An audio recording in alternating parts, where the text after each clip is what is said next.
Hello friends, good morning, শুভ সকাল সবাইকে। কেমন আছো সবাই? আমিও ভালোই আছি।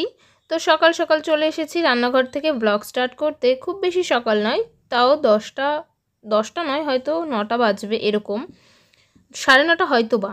স্নান করে চলে এসেছি। শীতের দিনে সকাল সকাল স্নান করতে একটু কষ্ট হয় ঠিকই, কিন্তু স্নান করা হয়ে গেলে মনে হয় যেন আজকের মতো একটা বড় কাজ কমপ্লিট করে ফেললাম। তো দেখো, চা ঢাকা রয়েছে, এই বাটিটার মধ্যেই জল গরম করে জল খাবো। ব্রাশ করেও চলে এসেছি, একটু জল খাবো, কারণ সকালবেলা রোজই একটু গরম জল খাই। তো দেখো জাম্বো এখন কোথায় বসে থাকে, সে যাই হোক। ঘরটার ঝাড় দিয়ে এই দেখো টেবিল, ড্রেসিং টেবিল সব মোছামুছি করে নিয়েছি। এখন যাব রুটি বানানো। এখন বাজে 10টা। বেশি রুটি বানানোর নেই, আধ ঘন্টাও লাগবে না। দেখো ঘরের মধ্যে মাল বোঝায়, দেখেছো? আরও আছে, দেখাচ্ছি চলো। ওই যে দেখো দেখো, বাইরেও আছে, ধরেনি ঘরে, গোডাউনে জায়গা নেই, একবারে এনে রেখেছে এক গাদা। যে দেখো, আর এই জাম্বো দুটো নেয়নি এখনো দোকানে।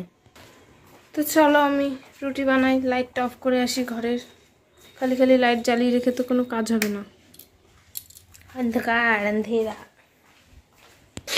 চলে এসেছি।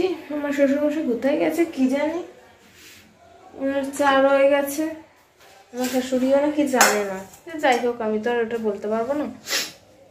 তো এই যে দেখো কাপড় আছে, আর এটা তো ভালো কাপ, চা করবে কি মানে চা ঢালবো বলে রেখে দিয়েছি, কি ভুলভাল কথা বলছি। আচ্ছা টাটা, আগে রুটি বানিয়ে নিই, পরে তোমাদের সাথে কথা হচ্ছে।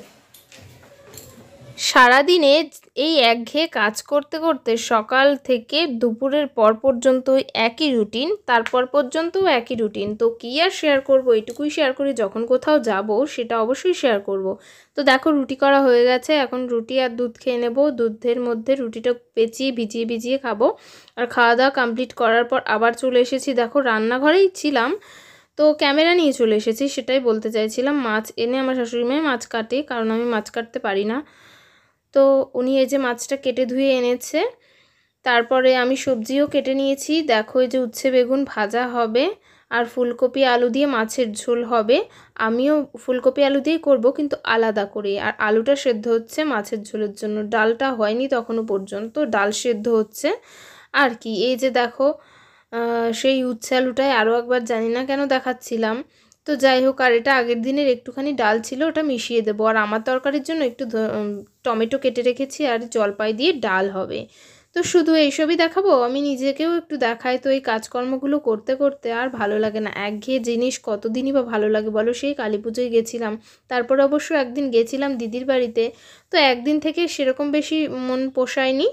এই যে দেখো ডাল হয়ে গেছে, উচ্ছে বেগুন ভাজা হয়ে গেছে, ফুলকপিগুলো মানে সব কিছুই ধুয়ে রেখে দিয়েছি। আর এই 4-5টা টুকরো কফি আমি নিজের জন্য নিয়েছি। আর এই যে এই 4টে টুকরো মাছ ভাজছিলাম, নিজের জন্য নয়, দুটো আমার আর দুটো ভাজা রাখবো। আর তারপরে দেখো এই যে রান্নাবান্না অনেকটাই হয়ে গেছে, আর মাছ কিছুটা আমি ভেজে দিচ্ছিলাম আমার শাশুড়িমাকে, কারণ উনি তখন ধনেপাতা বাটছিল, না ধনেপাতা বাটছিল না, মশলা বাটছিল মাছের জন্য। তো এই যে ভাতটাও হয়ে এসেছে, অনেকটা বড় হাঁড়ি, 1 কেজি চালের, তো সেই কারণে আমি আর উপর দিতে পারি না, চেষ্টাও করি না। আর এই যে দেখো পুরো ফুল লুক নিয়ে চলে এসেছি। ওই যে দেখো ডাল আর ফুলকপি আলু দিয়ে আমার শাশুড়িমার মাছের ঝোল, আর আমার মাছের ঝোল দেখো পাশাপাশি আছে, আমারটা তেল কম ওটা তেল বেশি। আর এই মাছ দুটো রেখে দিয়েছি ভাজা, আগের দিনের একটু তরকারি ছিল সেটাও বের করে নিয়েছি। তো এই যে নিজেকে একটু দেখাচ্ছিলাম, সব খেতে দিয়ে এখানে দাঁড়িয়েছিলাম, কারণ আমার শাশুড়িমা হয়তো একটু অসুস্থ বোধ করছিল, উনি ঘরে ছিল। তারপর আর কি, রাত্রে সন্ধ্যের পর থেকে তো বসেই থাকি, শেয়ার করার মতো বিশেষ কিছু থাকে না। তো পর দেওয়ারের আসতে দেরি হচ্ছিল, তো কম্বলের মধ্যেই শুয়েছিলাম, ল্যাদ খাচ্ছিলাম। তো ভাবলাম তোমাদের সাথেও একটু শেয়ার করি ব্যাপারটা। কতক্ষণ অপেক্ষা করছি, প্রায় 11টা বাজে। তো আর কিছুই শেয়ার করার নেই। টাটা সবাইকে, গুড নাইট, ভালো থেকো সবাই।